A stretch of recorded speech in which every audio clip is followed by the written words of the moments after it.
I would definitely, before I get started, like to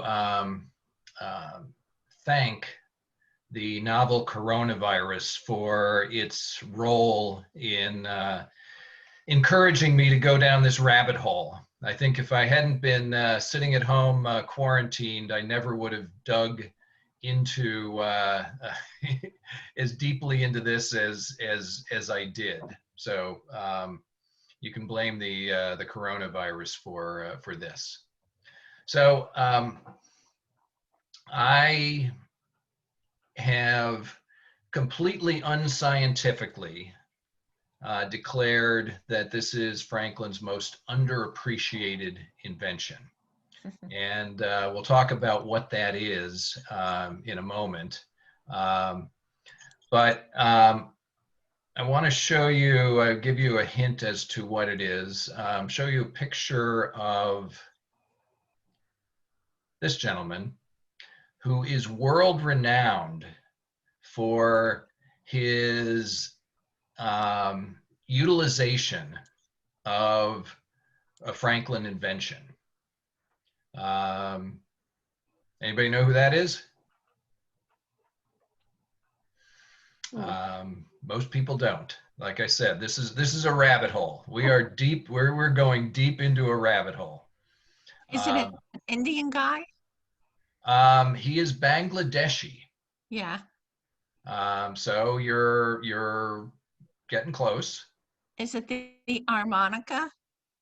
No. Oh, okay. Nope. I think that might be overappreciated, if anything else. But you know, the famous inventions. Now, upper left, you got a lightning rod, which I don't. Surprised this. This is from the Franklin Institute website. This is kind of a beat up looking lightning rod, but that's what they show. We've got the harmonica here. You've got that ever popular urinary catheter. Over here you have swim fins, although I think he was more, his invention was more in swim paddles for your hands. Yeah, so I'm not sure that they got this one right, but it's a nice picture anyway.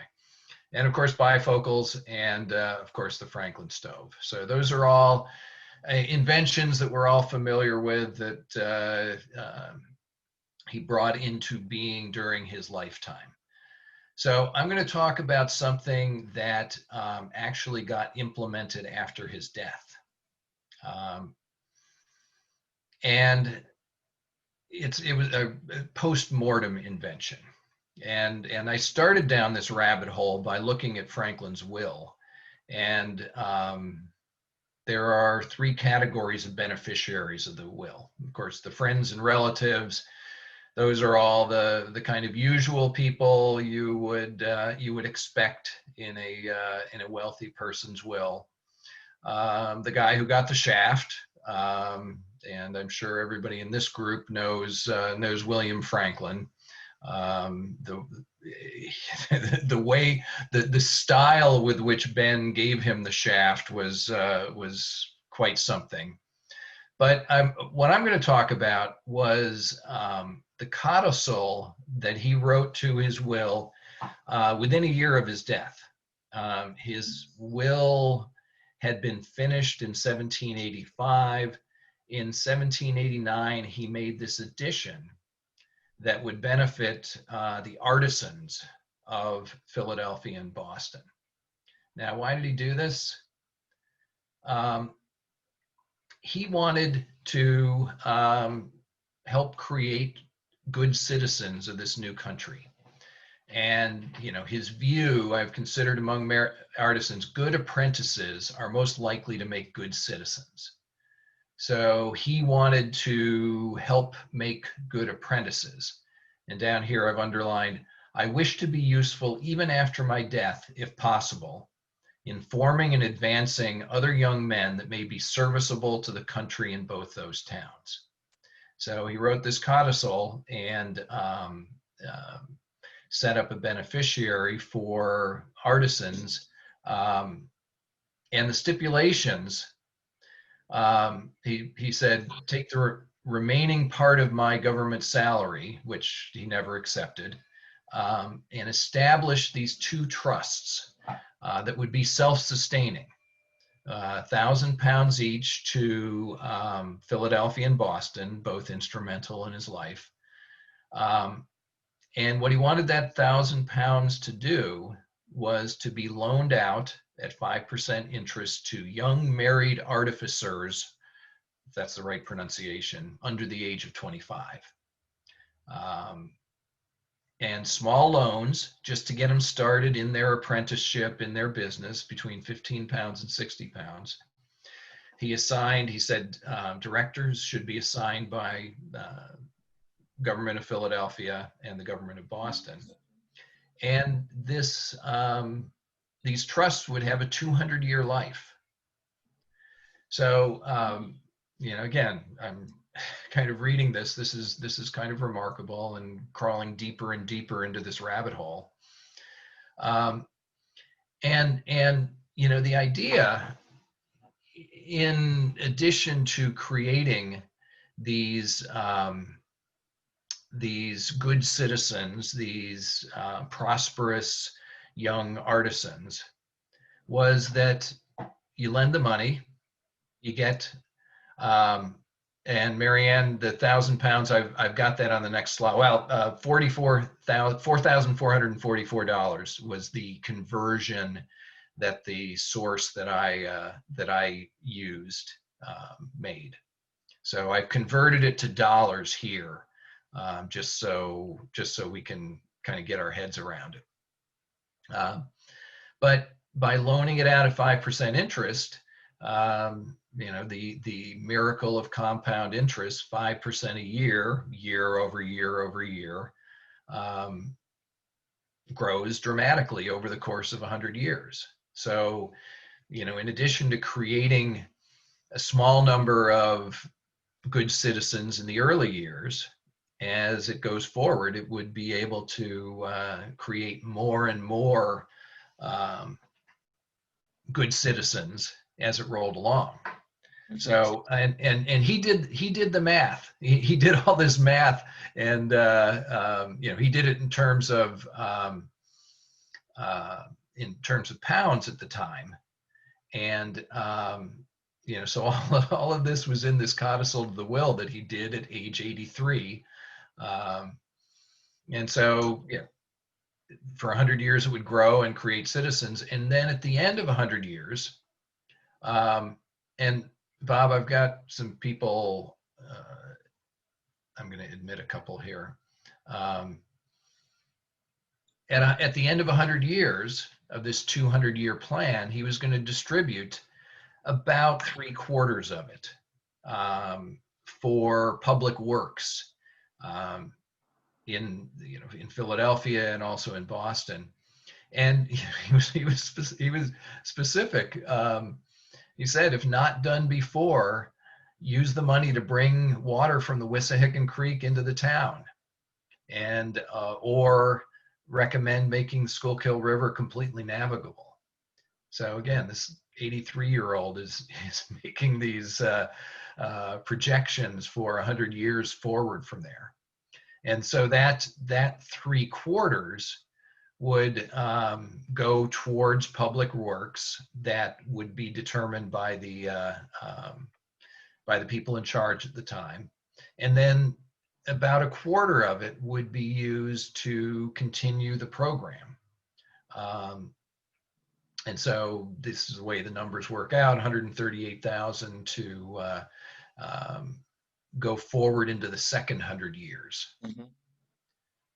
And the second 100 years, of course, you start with 138,000 and it grows up to $18 million. And again, he did the math, all in pounds, but he saw this as a, self-sustaining trust, creating good citizens for 200 years. And at the end of 200 years, about 2/3 of it would go to the colony, the state of Pennsylvania, and about a third to Philadelphia. And again, this is just the Philadelphia portion. The Boston and Massachusetts portion was intended, to operate basically just the same way. So here we have, Franklin's vision, and then 200 years of management by Philadelphia's government. What could possibly go wrong? Well, here's an example of what went right. And this guy is like the model for exactly what Ben Franklin wanted. This guy by the name of Liberty Brown, who just happened to be born on July 4th of 1776, borrowed $319 in 1800 to establish himself as a silversmith. And he did, and he became a successful silversmith. The pieces here are Liberty Brown pieces. Liberty Brown is a known silversmith, and his pieces still exist. And not only did he become established in his trade, he became a contributing citizen. He was a member of the Committee of Defense during the War of 1812. He was the president of the Select Council of the City of Philadelphia in 1813. And then, in turn, he was a guarantor for the next generation of people who would take these loans. So Caleb Mackenzie, who was a silversmith in the next generation, took out one of these loans, and Liberty Brown was the guarantor for that. So this is exactly what Franklin had in mind. The rest of it wasn't quite so much what he had in mind. So how did we do over the first 100 years? Well, here's that nice compound interest curve going up to nearly $600,000. That's the theory. And down here is the actual level of the fund, finishing up after 100 years at about $100,000, as opposed to the nearly 600,000. So why did that happen? Part of it is the loans per decade. So the first 10 years, they issued 44 loans. Second 10 years, second decade, about 70. It's still increasing into the third decade, but then it starts dropping off to the point where there were no takers in the 1860s. So this was not envisioned by Franklin. What was going on? Well, by 1837, 60% of the loans were delinquent. The directors, the trustees, were not particularly negligent, or were not particularly diligent in setting these things up for success, or chasing them down. So problem number one. Problem number two, 1841, you see the numbers of people getting loans going down. So they had this money. What do? Well, let's invest it into a corrupt municipal utility. So they started buying PGW stock with it in 1841. And by 1872, less than 2% of the fund was actually loaned out to intended recipients. They were buying City of Philadelphia bonds. They were doing everything except what what they were supposed to be doing. And there are a lot of reasons. I mean, not all of it was the incompetence of the directors. There are a lot of things going on. One of the things was people at various times during this period could borrow money for less than 5%, and they didn't adjust the loan rate. they kept it at 5%. So that's part of the reason why fewer people didn't want to take them up on it. The loan size, as inflation increased, the loan size became trivial. And again, he had limitations. He could see as far as he could see, but he couldn't see out 100 years. In 1831, Stephen Girard's $7 million trust dwarfed this one. And so the city started paying a lot more attention to the Girard Trust than to this one. Apprenticeship changed during this period. So people started to do more factory work. Public schools came in and started educating people, so they weren't dependent on their apprenticeship for education. I mean, a lot of these things Franklin didn't and couldn't really have anticipated. So again, it wasn't just the negligence of the trustees.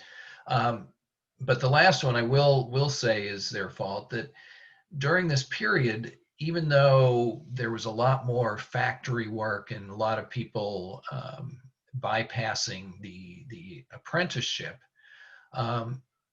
there were loads of immigrants coming to Philadelphia. And the well-born trustees were not at all connected with the immigrant community. But the small people, the small apprentices, the small time artisans were coming out of the immigrant communities at that time, and this fund just didn't connect with them. And I would place that blame on the trustees. So instead of nearly 600,000 at the end of 100 years, they had about 100,000. And Jim, I'll get to the how Boston did with the money towards the end. Rick? Yeah. It makes sense that the funds were delinquent in a big way for the first time in 1837. It was the panic of 1837, the beginning of a depression. Yeah. Well, yep. And there were a bunch of business cycles in there. And so 1837 was probably the most extreme. Right. Yep. So at the end of 100 years, they had about $100,000. And of course, it starts in 1890 with a lawsuit. So Franklin's descendants at that point sued to void the original bequest, saying, A, it wasn't valid. They probably argued about his senility at the time. B, they didn't think the city was handling it responsibly. So they said, don't pay us. We're the appropriate recipients. And it worked its way through the courts for 5 years before they finally and ultimately lost. And then right away, the board of directors of city trusts, that's the BODCT, they voted to distribute their portion. They got a number of proposals for spending the money, and they decided to fund this great idea for an art museum in Fairmount Park to replace Memorial Hall. That was the big idea. That was what they put their money behind. Well, 11 years later, there was no art museum. There was no movement towards an art museum there. And so the board of directors changed its mind, and the Franklin Institute jumps in and said, we want to build a museum, and we'll do it in 3 years. And the board of directors said, okay, we got $120,000 in here by now. We'll back you. That was 1906. Well, 1934 was when the Franklin Institute was completed. And it was completed with about $175,000 from this fund and about $5 million from the public subscription. So in the end, this fund didn't have a whole lot to do with funding the Franklin Institute. I took out my surveyor's tools and did a scientific calculation about of what portion of the Franklin Institute was paid for by the trust, and that's the red part here. And I decided to include a nice, pretty picture of Wissahickon Creek to think about the idea that he had of getting all of Philadelphia's water from it. Didn't anticipate the speed or the level of growth that we had ultimately. All right, second 100 years. We distributed the money from the first 100. We're gonna go back and do it again. Well, we got this nice again exponential growth curve or compound interest curve, and we have the actual. And I've circled them in red because otherwise you might miss them with how small the trust level was at these points. Ultimately, when they shut it down in 1990, it was up to about $2 million as opposed to the 18 million that would have occurred if they had consistently loaned this money out at 5%. So what happened? Well, around 1917, after decades of the loan rate being too small and the interest rate being too high, they got around to increasing the maximum loan rate and reducing the interest rate.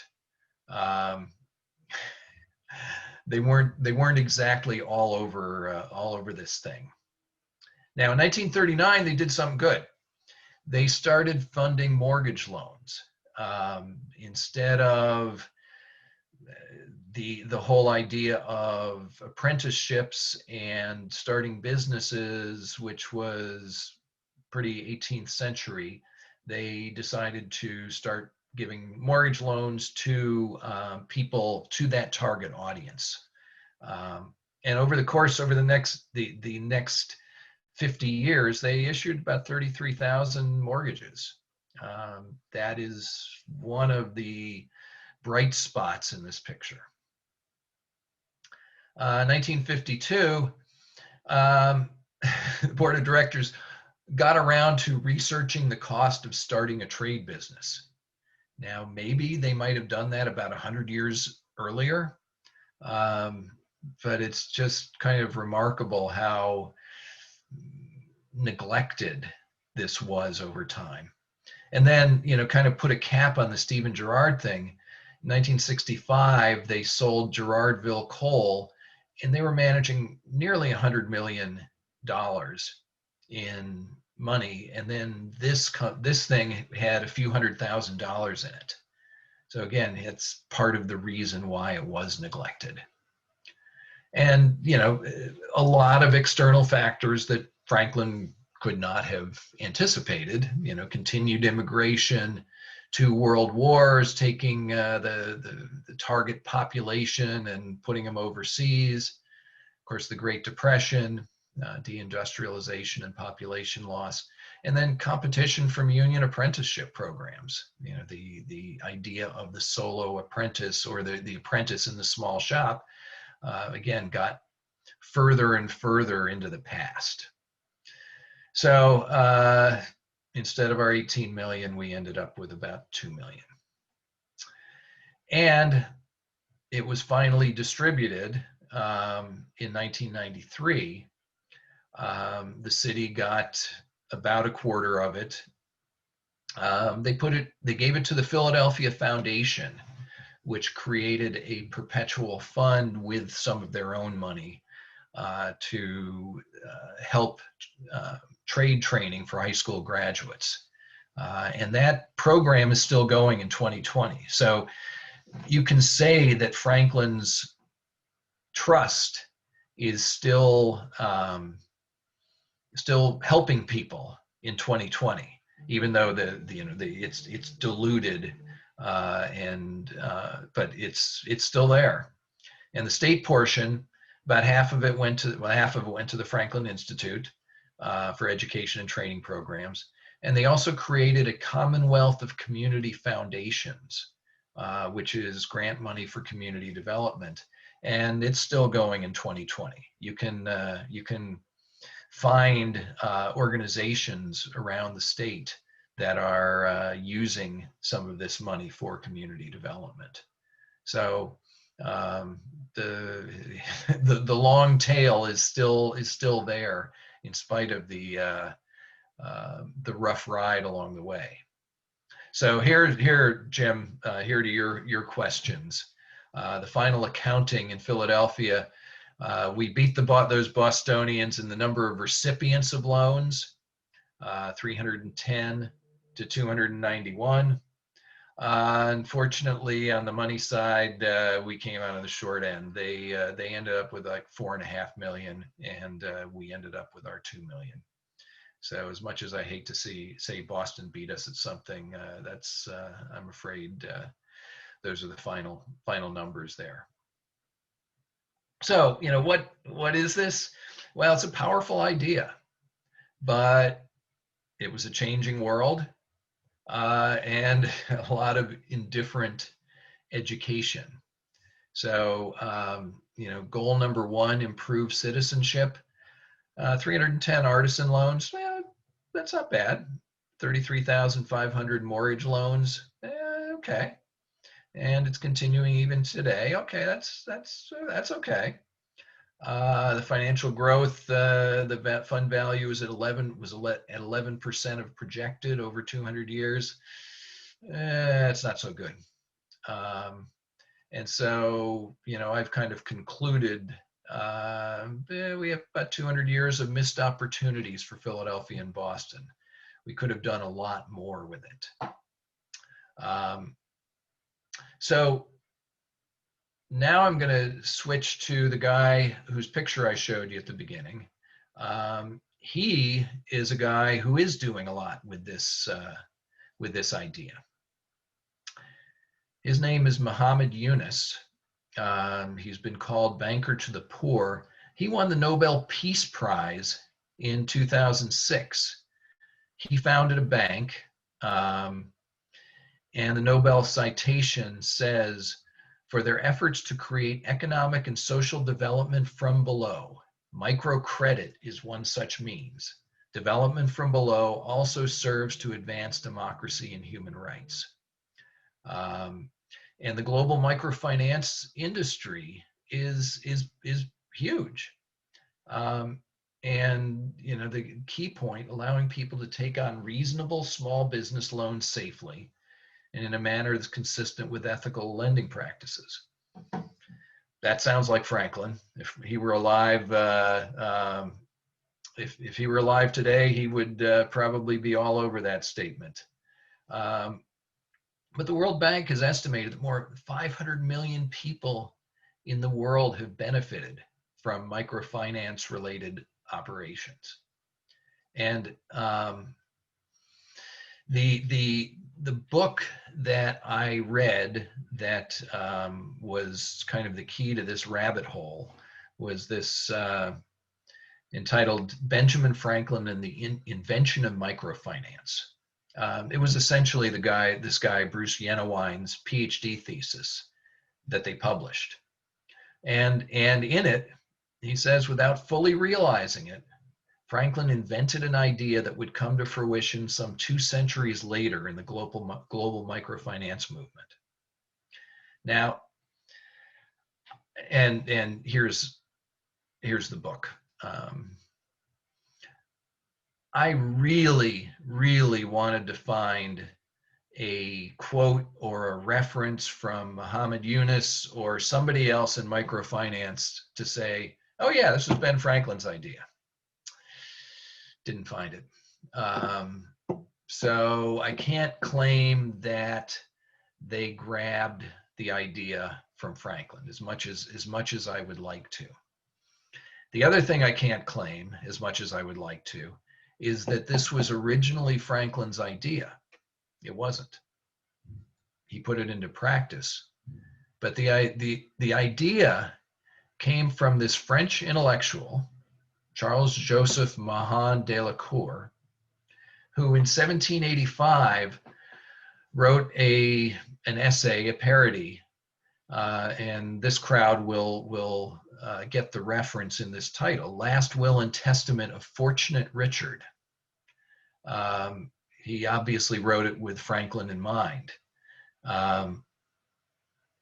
And the will left 5 lots of 100, and I don't know how to pronounce LIVRES, to be allowed to compound for 100, 200, 300, 400, 500 years, and paying for utopian projects out, 400, 500 years, and just, talking about the value of the compound interest and how big that would be. And we know Franklin saw and read this because he wrote a letter to de Lacour, and Franklin indicated that he liked the idea. Unfortunately for de Lacour, that wasn't enough to keep him from the guillotine in 1793. So it wasn't Franklin's idea.